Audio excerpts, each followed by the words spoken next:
ഈ പേജിൽ നമുക്ക് മെറ്റീരിയൽ റിക്വസ്റ്റുകളുടെ ഡീറ്റെയിൽസ് കാണാവുന്നതും അതിന്റെ പ്രത്യേകതയുള്ള ഓപ്ഷൻസ് നമുക്ക് ആക്സസ് ചെയ്യാവുന്നതാണ്. MRനെ സംബന്ധിച്ചുള്ള എല്ലാ ഡീറ്റെയിൽസും ഇവിടെ കാണാം. എന്നാണ് MR ക്ലോസ് ചെയ്യുന്നത് കാണാവുന്നതാണ്. അതോടൊപ്പം ഈ ബട്ടൺ അമർത്തിയാൽ ഇതിന്റെ കൂടുതൽ ഡീറ്റെയിൽസ് നമുക്ക് ലഭിക്കുന്നതാണ്.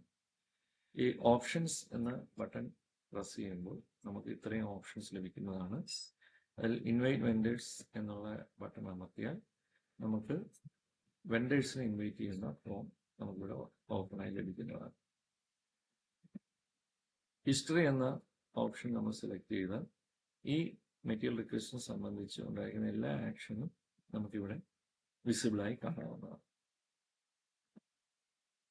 കോഡ് സ്റ്റാറ്റസ് എന്ന ബട്ടൺ അമർത്തിയാൽ ഈ മെറ്റീരിയൽ റിക്വസ്റ്റിന്റെ ഇപ്പോഴത്തെ സ്റ്റാറ്റസ് എന്താണ് എന്ന് നമുക്ക് അറിഞ്ഞാൽ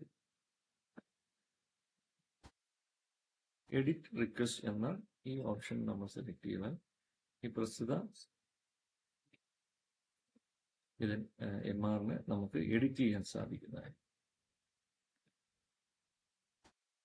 സ്പ്ലിറ്റ് റിക്വസ്റ്റ് എന്ന ഈ ബട്ടൺ നമുക്ക് ഈ MRനെ ഒരു സ്പ്ലിറ്റ് ചെയ്ത് കൂടുതൽ റിക്വസ്റ്റുകൾ ഇതിൽ നിന്നും കൂടുതൽ മെറ്റീരിയൽ റിക്വസ്റ്റ് നമുക്ക് ഇതിൽ നിന്നും ഫോം ചെയ്യാവുന്ന പാനലിലേക്കാണ് പോകുന്നത്. ഡിലീറ്റ് MRനെ ഡിലീറ്റ് ചെയ്യാനും ഉള്ള സംവിധാനം നമുക്ക്. Thank you.